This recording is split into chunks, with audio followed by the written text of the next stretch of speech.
cars. This is now targeting the auto industry, affecting several states around our nation. Also want to show you this live look that we have there in Michigan and Detroit. Empty cranes, silent docks, no ships in sight. From Los Angeles to Seattle, the busiest ports in America have turned into ghost towns almost overnight. Trump's tariff plan, once sold as a masterstroke to protect U.S. jobs, has slammed the brakes on trade and left thousands of workers stranded. Groceries are more expensive, car parts are harder to find, and the shelves aren't being restocked. Was this tough talk on China, or a self-inflicted wound we will never recover from? Economic growth is one thing, but is the working class benefiting from it? Are we adding manufacturing jobs? Are we creating greater economic opportunity for people in this country? From Los Angeles to Long Beach to Seattle, something strange is happening. Or maybe it's what isn't happening that's got everyone talking. These ports, usually packed with cargo ships, workers, and trucks moving around like clockwork, look like someone hit the pause button. There's no hum of cranes, no stacked containers, and in many cases, no ships at all. The ports of Seattle, which used to be a constant blur of movement, has suddenly gone eerily quiet. You look out at the water, nothing. Not a single container ship at berth. Dock workers are being sent home, truckers have nowhere to drive, and logistics teams are scrambling for answers. Traffic at these key ports is down 44%, and that's not a typo. It's not just a blip or a slight dip in volume. This is what happens when trade seizes up. And if you're in the market for a car, whether they're brand new, used, or even parts for your current ride, you're about to feel this in your wallet. And guess what? It's all because of Trump's latest economic gamble, an aggressive round of tariffs targeting China, under the belief that if we cut off trade, we somehow lose less. That's his logic. He literally said, "We lose. That means we lose less money."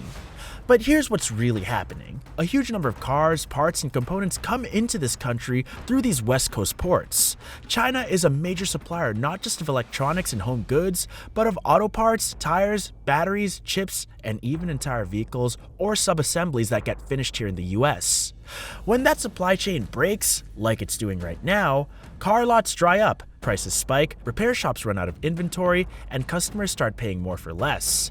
And it's already starting.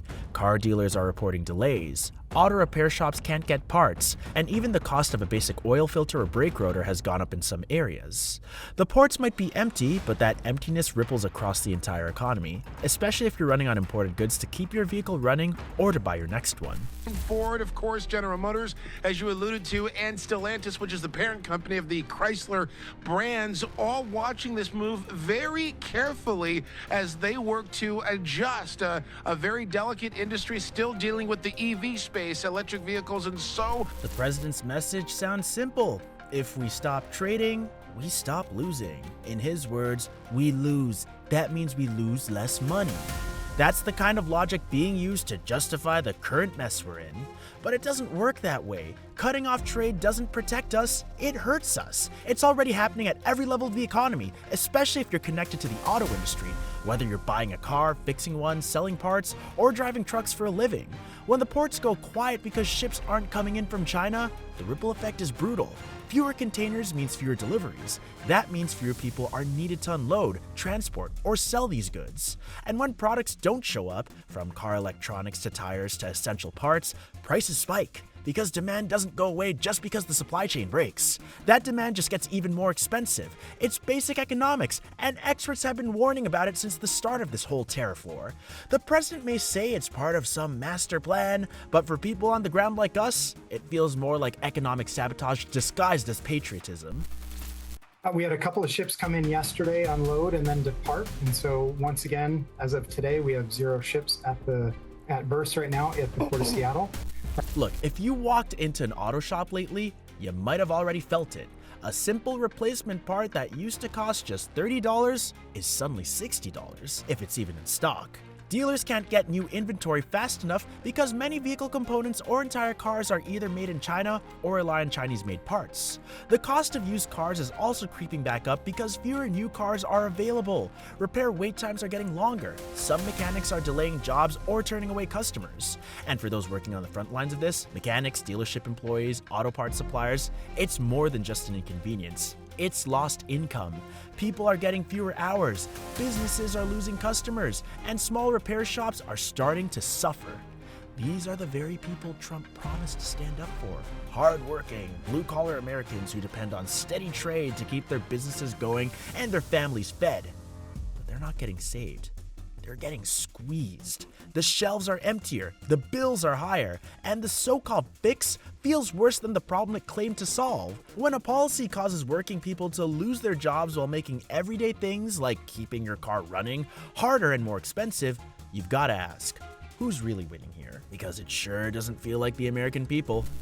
What about this framework for a U.S. trade agreement with the UK? Does it give you any confidence the president will deliver on his promise to make deals in this trade war? So what does the administration say to all the dock workers watching their hours vanish or truck drivers stuck waiting at depots with nothing to haul? Yeah, pretty much nothing. Just silence, or worse, spin. The usual MAGA crowd shrug it off like it's some genius 4D chess move. Short-term pain for long-term gain. But how much pain are working Americans supposed to take before we all realize that the plan is just a fancy way to cover up failure, huh?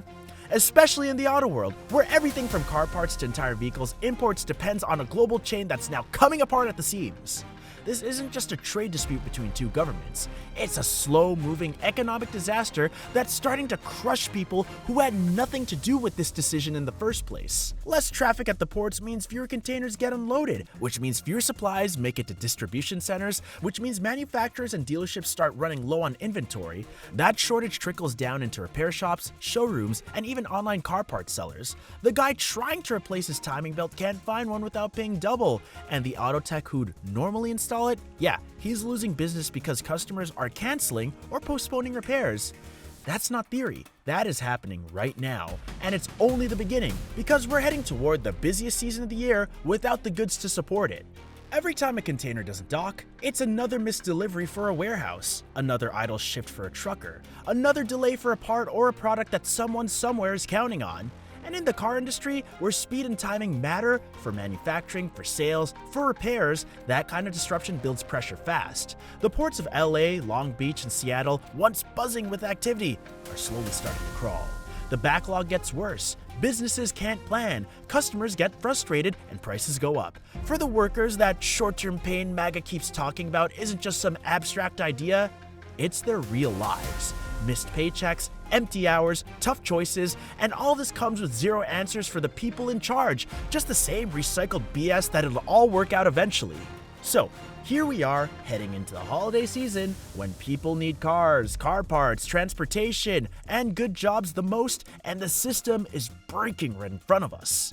You don't need to be an economist to see why this isn't working. You just have to talk to someone whose shifts just got cut, or someone who just paid $400 for a repair that used to cost just $150. Yeah, this plan is feeling less like strategy and more like a slow wreck that no one, and I mean no one, is trying to stop.